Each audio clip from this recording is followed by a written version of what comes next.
Salut tout le monde.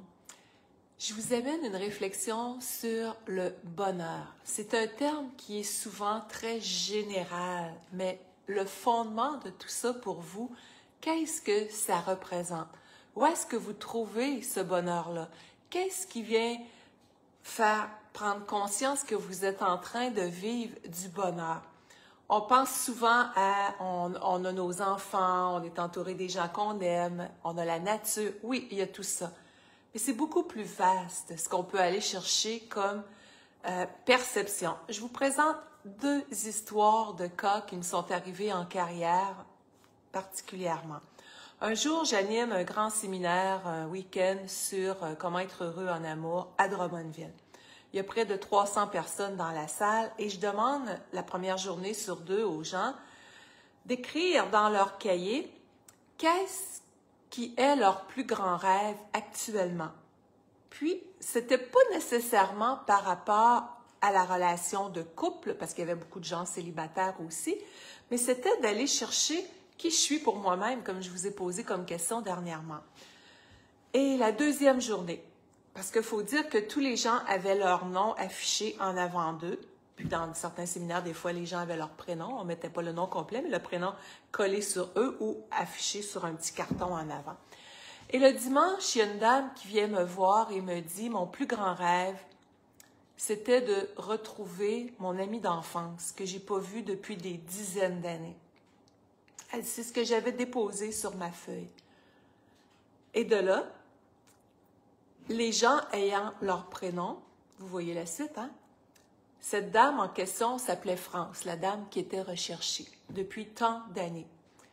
Et puis, elle me dit, sur l'heure du midi tantôt, l'autre dame n'était pas rentrée encore dans la salle, elle dit, j'ai osé aller voir cette personne-là en arrière qui s'appelle France parce que je me disais, il me semble qu'elle semble y ressembler, mais je ne suis pas certaine.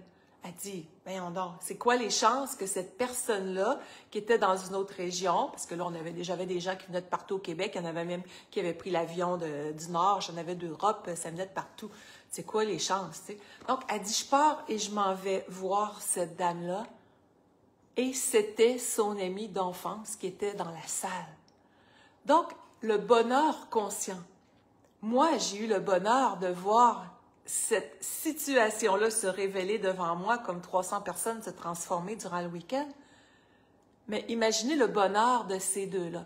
Donc, le quotidien nous offre plein de situations de gonfler cette bulle de bonheur-là qui n'est aucunement artificielle, mais qui est l'expression de la vie en soi. C'est comme une flamme sur laquelle on vient souffler consciemment quand on réalise tout ce qu'on peut avoir de surprises extraordinaires au quotidien. La deuxième situation, vous allez dire le bonheur à travers quelqu'un qui voulait se suicider. Et oui, parce que dans mes premières années, je me souviens, j'affichais dans les villes où est-ce que je faisais une formation qui était sur 10 semaines, à raison d'un soir par semaine durant ces 10 semaines-là, dans plusieurs villes. Et je demeurais à Victoriaville à ce moment-là, au centre du Québec. Et puis, j'avais une session de formation qui s'en venait. Et en passant, si vous êtes présent, merci de me mettre un bonjour, peut-être de quelle ville vous êtes, un petit coucou, vous abonner à la page Facebook ou à la chaîne YouTube si vous l'écoutez via cette page-là. J'aime toujours quand c'est interactif, ça rend les choses plus vivantes. Alors, le deuxième cas, j'allais vous dire, j'affichais dans les commerces à ce moment-là la session de formation qui s'en venait. Et puis, un soir, je reçois un téléphone.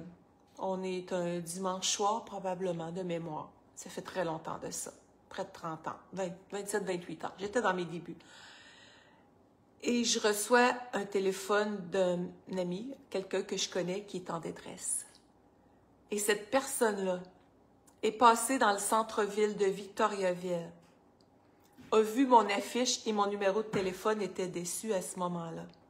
C'est touchant, je le dis, puis ça me touche encore. Cette personne-là a pris la chance de m'appeler parce qu'il y a eu un déclic, une pulsion de vie qui s'est faite en dedans de lui. Et là, il m'a expliqué le cas. Il dit, si je ne voyais pas ton affiche, Je quittais le centre-ville dans quelques minutes et ma décision était prise, dit-il, et je m'en allais faire un face-à-face avec un camion lourd. C'était visé. Et là, il voit cette affiche-là. J'ai dit, viens-t'en. Je l'avais gardé pour la nuit. Dans le sous-sol, j'avais fait un petit nid là pour qu'il soit sécurisé. J'ai dit, as-tu besoin qu'on appelle de l'aide? Il dit non, il dit, je viens d'en trouver. Et de là, je connaissais son meilleur ami.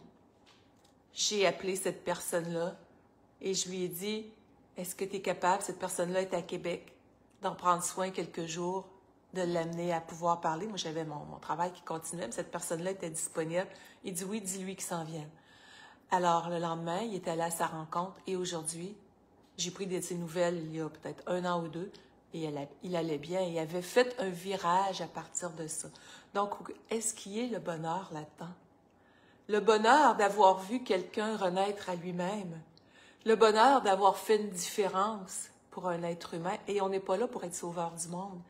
Mais d'être conscient que ce que l'on porte peut aider à remettre une flamme de vie en mouvement et s'autoriser, si c'est nous qui passons un creux de vague, à se laisser aimer, à se laisser accueillir par les autres. Alors, le bonheur, il est partout. Quand on le saisit, quand on le vibre, quand on fait un avec la vie.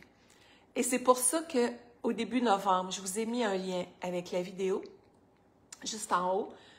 Au début novembre, avec Mario Beauregard, qui est docteur en neurosciences, chercheur, on collabore ensemble de temps en temps. Je viens de collaborer avec lui sur la formation au niveau de l'auto-guérison, qui est quelque chose que j'aborde depuis des années, à travers mes livres, entre autres, des conférences et tout ça.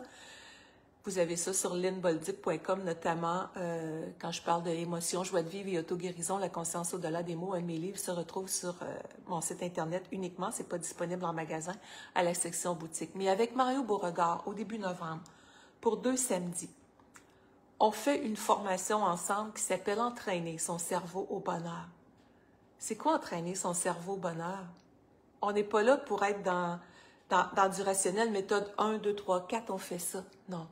Je vais amener, comme dans une danse, si on veut, que je vais faire au niveau du partage avec Mario, des exercices précis et Mario va venir vous expliquer qu'est-ce qui se passe au niveau de la biochimie du bonheur.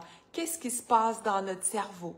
Qu'est-ce qui fait qu'on peut amplifier tout cet état-là à l'intérieur de soi?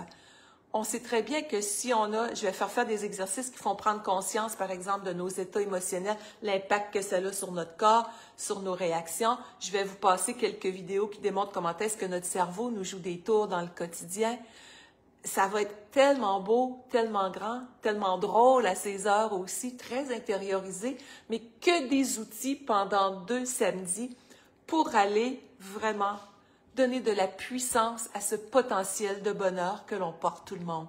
Alors, avec le lien, vous allez avoir une vidéo qu'on a fait, Mario et moi, avec Mona Fatnassi, qui est l'organisatrice, une vidéo explicative qui est là, beaucoup plus de détails, et c'est un rendez-vous. Alors, le bonheur, où est-il pour vous? Qu'est-ce qu'aujourd'hui vous pouvez faire pour le mettre en action encore plus? Et comment on le met en action encore plus, entre autres? Et si vous venez de vous joindre à moi, merci pour votre petit bonjour dans les commentaires. C'est quoi votre perception du bonheur, votre petit pouce, votre petit cœur? Donc, aujourd'hui, comment on peut conscientiser cette notion du bonheur-là? C'est en étant vraiment en contact avec soi beaucoup plus, faire le calme, aller à la rencontre de cette expression que la vie veut pour soi, qui est oser la joie, oser le rire, oser le calme, oser exprimer ce qui peut être difficile pour soi, comme le monsieur le fait dans mon exemple tantôt, comme la dame le fait aussi d'aller à la rencontre de quelqu'un. Donc, le bonheur demande de sortir de notre coquille, de donner de l'expansion à nos ailes, à ce qui brille au fond de notre cœur, à ce qui demande à s'exprimer et de s'autoriser à recevoir ces cadeaux de la vie. Alors, c'est un rendez-vous pour ce début novembre pour le vivre de façon très, très concrète. Et là-dessus, j'ai hâte de lire vos commentaires. Belle journée. Bisous tout le monde.